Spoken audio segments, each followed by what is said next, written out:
Merci Monsieur le Président. Et je voudrais aussi remercier les organisatrices qui ont eu la gentillesse de m'inviter à ce colloque. D'ailleurs, j'ai le plaisir aussi, je me sens très honorée de partager cette table avec des militants, des éminents et de la résistance iranienne. Je vous remercie aussi. Et bon, les sujets qui m'ont été en partie portent sur la protection des droits de l'homme et la politique antiterroriste européenne. En fait, je ne veux pas évoquer les rapports entre l'Union européenne et l'Iran. Ma perspective sera en fait purement européenne. Et je vais aussi soulever les questions de rapport, de la configuration des rapports entre le terrorisme et les droits de l'homme au sein de l'Union européenne. Comme ça, j'espère qu'on peut aussi établir un lien avec la table ronde suivante cet après-midi qui va porter sur la question du terrorisme au Moyen-Orient et le rôle de différents acteurs dans ces sujets. Vecteur de la coopération en matière pénale au sein de l'Union européenne, la lutte contre le terrorisme était tributaire de péripéties de la construction de l'espace de liberté, de sécurité et de justice.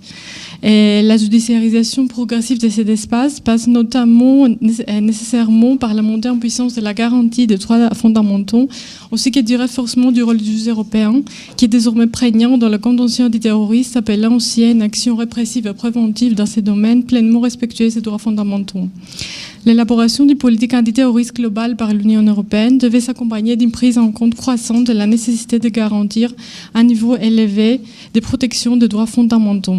En 2005, lors de la définition de la stratégie antiterroriste européenne, il a été aussi affirmé que l'Union s'engageait à lutter contre le terrorisme à l'échelle mondiale, tout en respectant les droits de l'homme et à rendre l'Europe plus sûre, en permettant aux citoyens de vivre dans un climat de liberté, de sécurité et de justice. Or, cet engagement proclamé vis-à-vis du respect des droits de l'homme a eu du mal à connaître une réalisation sans faille. Il convient de rappeler en fait que le terrorisme trouve depuis le traité de Lisbonne de 2007 une place dans les traités constitutifs. Ainsi, l'impératif de lutter contre le terrorisme en mobilisant si besoin des outils militaires revêt une importance suprême pour l'Union et relève tant de l'espace liberté, sécurité et justice que de la politique étrangère de sécurité commune. C'est la synergie entre ces deux dimensions que l'Union vise à renforcer afin de combattre efficacement ce phénomène. Le terrorisme, déjà présent dans les traités de Maastricht et d'Amsterdam, est surtout conçu comme une menace aux libertés et droits fondamentaux qui forment les valeurs sous-jacentes de la construction européenne. La lutte contre cette forme de criminalité organisée demeure un objectif essentiel pour développer et consolider l'espace liberté, sécurité et justice et constitue une étape nécessaire à la réalisation et la promotion de liberté au sein de l'Union. Dans ces domaines, la mobilisation initiale des outils juridiquement contraignants, tels que les programmes, plans d'action ou de stratégie, a laissé progressivement sa place à des instruments juridiques contraignants dont la valorisation s'était intensifiée au lendemain même des attaques du 11 septembre 2001. L'Union européenne est ainsi la première organisation internationale à adopter une définition commune de l'infraction terroriste. Dans ce domaine, la consécration de nouvelles incriminations des actes terroristes au niveau national, ainsi que le rapprochement de législation pénale existante, seront rendus possibles grâce à l'adoption de la décision 4 relative à la lutte contre le terrorisme du 13 juin 2002. Des infractions nouvelles sont venues s'ajouter en 2008 dans la perspective d'une action répressive en amont de l'acte terroriste, incriminant aussi la provocation publique à commettre une infraction terroriste, le recrutement et l'entraînement. Toujours en phase avec les évolutions au sein du Conseil de l'Europe et de l'Organisation des Nations Unies, l'Union a entamé des négociations portant sur une nouvelle directive qui viserait à renforcer le cadre juridique existant en érigeant en infraction certains actes préparatoires, tels que les voyages à l'étranger à des fins terroristes, s'attaquant ainsi aux problèmes des combattants étrangers. Or, ces instruments, c'est que les lois de transposition font l'objet de nombreuses critiques. La référence à la protection des droits fondamentaux dans le préambule de la décision de 2002, outre sa valeur juridique incertaine, ne semble pas avoir dissipé ces critiques qui portent principalement sur le caractère trop vague des définitions données aux infractions couvertes, mettant par là en péril le principe même de la légalité au sens substantiel du terme. Le jour de l'adoption de la décision cadre sur la définition du terrorisme a été adoptée la décision cadre relative au mandat d'arrêt européen et aux procédures de remise entre les États membres. Véritable révolution copernicienne du droit de l'extradition, le mandat d'arrêt, bien qu'il ne soit pas réservé uniquement aux infractions terroristes, entretient un lien indéniable avec ces dernières. Celle-ci figure en effet en deuxième position dans la liste des infractions concernées par cet instrument. D'ailleurs, le contexte d'adoption si rapide de ces mécanismes témoigne de la volonté de le mettre prioritairement au service de la lutte antiterroriste. Faire des lances de la concrétisation de la confiance mutuelle, le mandat d'arrêt européen n'a pas pour autant manqué de susciter des inquiétudes en ce qui concerne le respect des droits fondamentaux, ainsi que concernant un possible nivellement par les bas de droits et garanties procédurales dont jouissent les personnes concernées, et c'est malgré la présence de garanties se rapportant par exemple aux droits de la défense des personnes touchées. En fait, le texte même de la décision cadre réaffirme dans son article 1er qu'il ne saurait avoir pour effet de modifier l'obligation de respecter des droits fondamentaux et les principes juridiques fondamentaux tels qu'ils sont consacrés par l'article 6 du traité sur l'Union européenne. S'il est vrai que de nouvelles dispositions sont venues renforcer les garanties déjà existantes, il n'en demeure pas moins que leur consolidation doit être encore acquise. Un tournant important vers l'établissement de règles communes en matière de droits fondamentaux dans le domaine de la coopération judiciaire et policière en matière pénale a été réalisé avec des initiatives entreprises pour l'adoption d'instruments juridiques visant à renforcer les droits procéduraux des suspects et des personnes poursuivies. Le fruit de cette démarche fut la feuille de route sur les droits procéduraux adoptée par le Conseil de justice en 2009, proposant d'introduire progressivement 5 mesures législatives. La progression des travaux a débouché sur l'adoption des différentes directives, portant parmi d'autres sur la présomption d'innocence et le droit d'assister à son procès, sur le droit d'accès à un avocat dans le cadre des procédures pénales et aussi que le droit de communiquer avec ses proches après l'arrestation, ainsi que sur le droit à une aide juridictionnelle. Le texte directif s'inspire directement de la Charte de l'Union européenne ainsi que du droit de la CEDH tel qu'appliqué par la Cour de justice de l'Union européenne et la Cour européenne des droits de l'homme. Même si la directive ne se réfère pas explicitement aux infractions terroristes, elle prévoit des clauses de dérogation à l'application des droits reconnus, en motif parmi d'autres de menaces graves pour la vie ou des droits fondamentaux d'un tiers ou de sécurité nationale. Malgré les limitations envisagées qui risquent d'amoindrir en fait la portée des droits reconnus, les directives sont des étapes fondamentales dans la construction d'un ensemble européen de droits procéduraux au bénéfice des personnes suspectes et poursuivies dans le cadre des procédures pénales, y compris celles relatives aux infractions terroristes.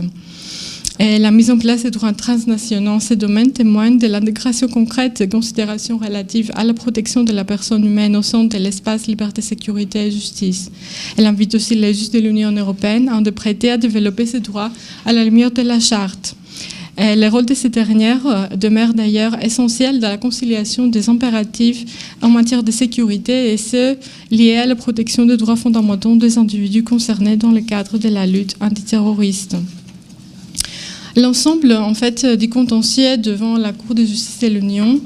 se rapportant à la lutte contre le terrorisme, fait preuve de la maîtrise du juge sur la question du nécessaire et délicat équilibre à établir entre les soucis de protéger la sécurité intérieure et l'exigence de garantir les droits fondamentaux. Le juge de Luxembourg n'a pas tardé en fait, à assumer son rôle de gardien, tant de l'autonomie de l'ordre juridique de l'Union européenne que de l'effectivité de la garantie des droits de l'homme qui revêt désormais un statut constitutionnel. Reconnue comme objectif d'intérêt général de l'Union, la lutte contre le terrorisme ne saurait pour autant paralyser le contrôle du juge. La Cour de justice n'a pas renoncé à exercer son contrôle des mesures s'inscrivant dans le contexte du maintien de la paix et de la sécurité internationale adoptées au fond de lutte contre le terrorisme. Ainsi, elle a posé le principe du contrôle juridictionnel des mesures restrictives adoptées sur la base des résolutions du Conseil de sécurité des Nations Unies dans le RECADI de 2008. En l'espèce, la Cour a affirmé, revenant sur l'analyse opérée par les tribunaux de première instance, que ni les États membres ni les institutions n'échappent au contrôle de la conformité de leurs actes à la Charte constitutionnelle de base qu'elle traitait. Les défaillances de la procédure d'inscription sur les listes noires et de l'imposition de gel des avoirs sont désormais notoires. La gravité des violations des droits des requérants était ouvertement dénoncée par les juges européens. La Cour de justice en grande chambre a aussi contesté le caractère prioritairement politique des procédures pour élaborer les listes noires, puis elle a mis en lumière l'insuffisance des raisons fournies aux individus pour justifier leur inclusion sur ces listes et l'absence d'un recours effectif contre ces dernières. La Cour a aussi condamné la violation du droit de la défense, en particulier du droit d'être entendu, ainsi que celui d'un contrôle juridictionnel effectif. Même si la Cour a admis qu'au regard d'un objectif d'intérêt général aussi fondamental pour la communauté internationale qu'est la lutte contre les menaces des actes de terrorisme, certaines limitations du droit de la défense pourraient être légitimement envisagées, elle a pour autant considéré que le règlement en cause a été adopté sans fournir au requérant aucune garantie lui permettant d'exposer sa cause, concluant ainsi à une violation du droit de ces dernières, en qu'un rapport raisonnable de proportionnalité n'ayant pu être établi en l'espèce. En faisant aussi appel à la Charte des droits fondamentaux de l'Union européenne, et notamment à son article 47, la Cour de justice a affirmé le droit du destinataire d'une mesure restrictive à obtenir la communication des motifs de cette mesure. Dans le cadre des sanctions relevantes du régime autonome, les contraintes relatives à la protection des droits des personnes concernées sont tout aussi fortes. Le tribunal de première instance avait procédé à l'annulation du blacklist à la première affaire de l'organisation de Moudjahidine du peuple d'Iran, qu'on a invoqué aussi ce matin, pour violation des obligations du Conseil relatives au respect des droits des personnes concernées. Le tribunal a aussi jugé que le Conseil doit communiquer à l'intéressé les informations précises ou les éléments du dossier qui ont fait qu'une décision a été prise à son égard par une autorité compétente nationale et lui permettre aussi de faire valoir utilement son point de vue sur des informations ou éléments du dossier. Cette obligation de motivation est jugée d'autant plus importante qu'elle constitue l'unique garantie permettant à l'intéressé de se prévaloir utilement des voies de recours à sa disposition pour contester la légalité de la décision. Cette jurisprudence, ainsi que des vives critiques vis-à-vis des régimes des actions intelligentes, ont largement contribué à la mise en œuvre des procédures de réforme afin d'une meilleure protection des droits fondamentaux des personnes concernées. La voie d'un contrôle juridictionnel strict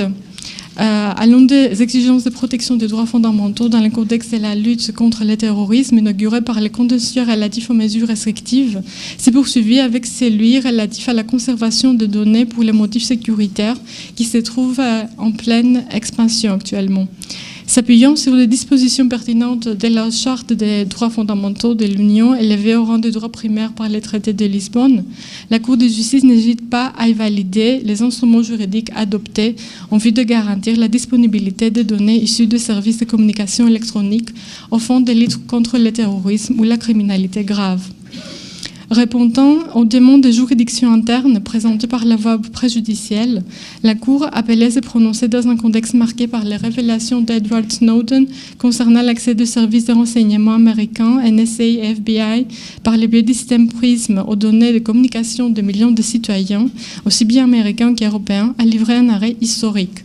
Dans les affaires jointes Digital Rights et Sletigen, l'objet du contrôle, la directive de 2006, qualifiée de l'une des législations clés de l'Union en matière de lutte antiterroriste et organisant la de données par les opérateurs de télécommunications ou les fournisseurs d'accès à Internet,